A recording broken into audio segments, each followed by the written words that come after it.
Okay, so you guys, I'm currently in the airport right now, so we're going to continue this testimony. You got to be obedient, okay? Okay, so May was the month everything shifted. By the end of April, I had food stamps and they were gone. My options were gone, my strength was gone. I had no job, no money, no food, but God had a plan. I started to look for resources and he immediately led me to a place called Covenant House. And that's just like a shelter for like youth from ages 16 to 21. And then I knew it was led by him because when I was looking, it's like he rerouted my whole search to that place. Okay, and I feel like that name wasn't a coincidence. Now that I'm thinking about it, because like Covenant House, it's like God saying, you telling me that like I'm gonna lead you into covenant with me, and you're leaving the counterfeit covenants behind, and I'm placing you under mine. Okay, but at the Covenant House for the first time in months, I had consistent meals, breakfast, lunch, and dinner, a shower, a bed to lay down in, because I was sleeping in my car. That's not comfortable, no matter how you want to put it.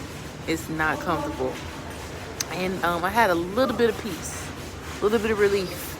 It felt good to have just my basic needs met without having to beg family for money, searching for handouts, asking men for help, depending on a man, and without selling myself short. God was showing me I can provide for you. By this time, a couple of days before getting to the shelter, I got a job. It was a $10 an hour job, working as a receptionist at a dry bar salon, but that wasn't it. I eventually quit it. Not long after getting the job because they just wanted me to be somebody and someone that I could not be or pretend to be. And around this time, all that people pleasing was kind of washing off, but not fully. It was just a certain piece of people pleasing was not. I couldn't really go out of my way to fix myself anymore to be how you want. But as far as to help you out and all that, we'll get deeper into that. But yeah, I ended up quitting. That was not for me. I couldn't work that job. But the war didn't stop. Inside of me, I started to feel something shift. For the first time, I didn't want to smoke weed anymore. At that time, I didn't know it was conviction from the Holy Spirit. I just knew something in me was crying out. This isn't it. It was not it. I don't want this anymore. Still, the enemy tries to keep me distracted. At the shelter, I was meeting new people, new boys, new girls, and honestly, it was just another demonic distraction from a demonic distraction. The situation was the same, but it was the same situation distracted me from the same situation. Nothing different. I was lonely. If I couldn't find the man that I thought that was mine, maybe I could find another, And that's when things got messy all over again. Right next to the Covenant House was right next to the shelter was like a little park, and there was a man sitting outside of the park with a table, and right outside the shelter was like a park. I forgot what park it was called, but it was a park. And people come there all the time. And it was this man who would sit outside the park, and he had like a table. He would read tarot cards, have his pentagrams, and all this witchcraft, warlock stuff, right? And he would read people, sell bracelets, and do witchcraft openly, basically to make money. And one day, I bought some bracelets from him, and I wore it like it was nothing. Like, cause at this point, I didn't know. I didn't know nothing about witchcraft. I didn't know nothing that people can put things on objects and, hand them to you. And looking back, it was just another counterfeit connection designed to pull me deeper into bondage.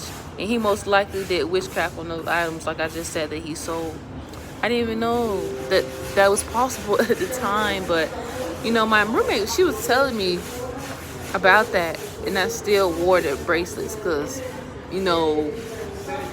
the lack of knowledge, we suffer from a lack of knowledge. So I just didn't know. So I just continued to wear those bracelets.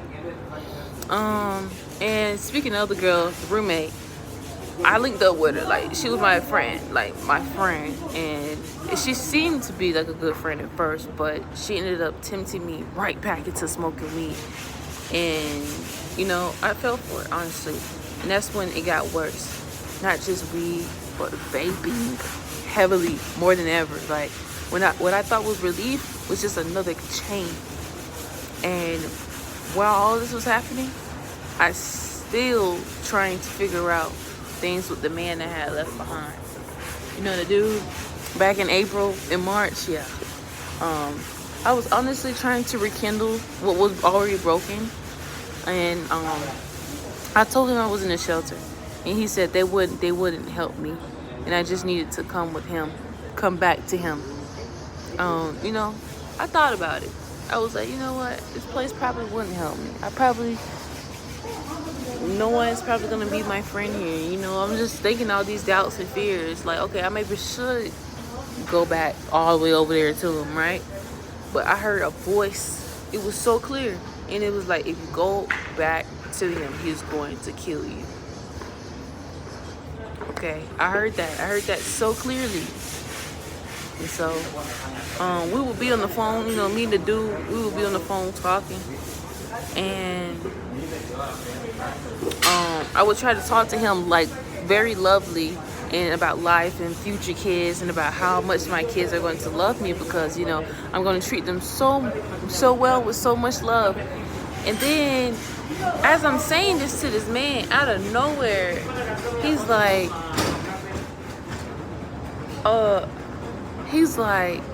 and yeah, if you don't treat our children right, we're going to dance in your grave. I was like, nah. At this point, I was like, no. And then a few moments after that, I totally blocked him. Like, I officially blocked him. I was not playing no more with my life. But the enemy was not done. The man who I had been entangled with, that I couldn't let go, look, he started to harass me. He started emailing me. I don't even know how he got my email. He started texting me, sending me text messages from different numbers, like time after again. It was just like, new number, had to block that number, new number, had to block that number, new number, had to block that number. And I couldn't be on my phone for a second without a call or a text coming through. Put it like that. Like, imagine you on your phone and you trying to do something on your phone, a call come, and you can't do nothing but just decline. It was like that. And it wasn't just obsession. It was demonic. A monitoring spirit trying to keep me from walking free. He even sent me a video during the time of him harassing me, burning my clothes that I didn't even know I left in this truck. I didn't even know I left those. But yeah, he sent me a video of burning. Like, I'm gonna show you. He sent a video of him burning my clothes. And you know, in the background, it was like this old man laughing. And I knew what it was. It was witchcraft.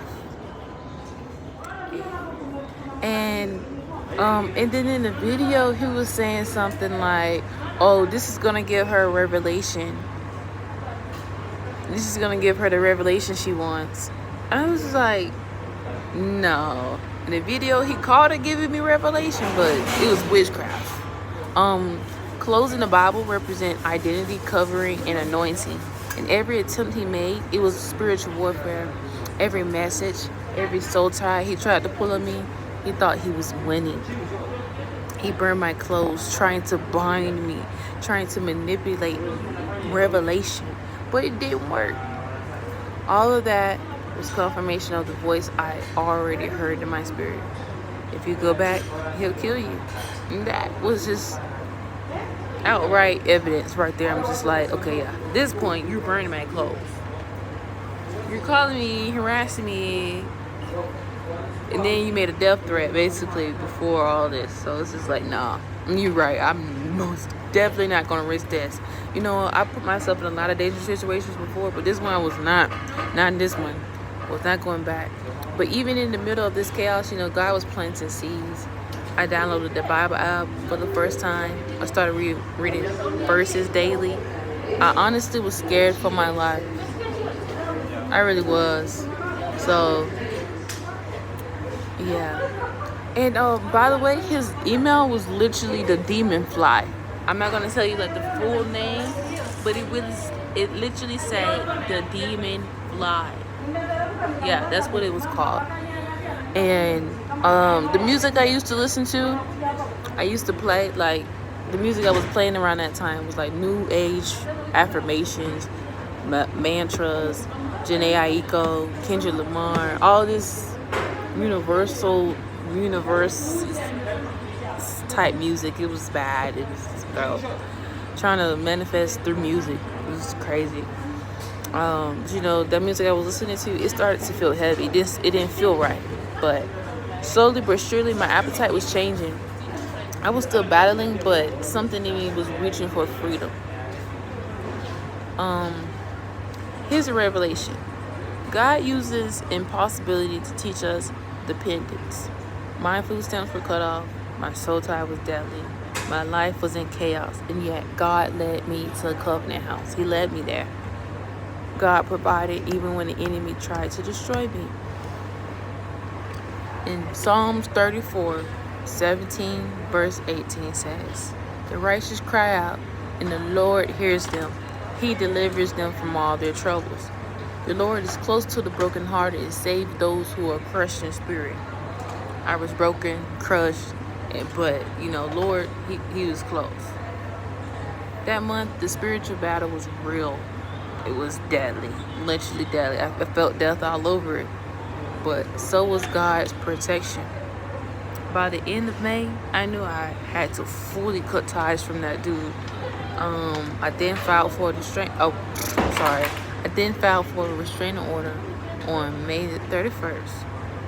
That restraining order against the man in June would make it legal, but spiritually, I had already begun separating myself. That's where faith and action meet. What you do in obedience to God and your spirit, even before it manifests in the natural. May taught me that deliverance starts with obedience. Freedom starts with boundaries. Real true boundaries. This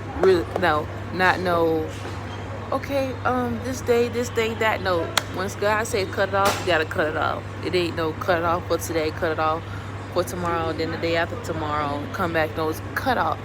And God's provision is always exact. Even if it comes through a shelter for youth, even if it seems small, even if it's a temporary job, He teaches that His plan, not my manifestation, is the source of true peace, provision, and protection. May was the month of exposure and separation. God was exposing the spirit behind what I thought was love. He was showing me that not every relationship is sent from Him. He was separating me from counterfeit people, covenants, and comfort. And He was bringing me closer to the true comfort and the true covenant. And that was Him.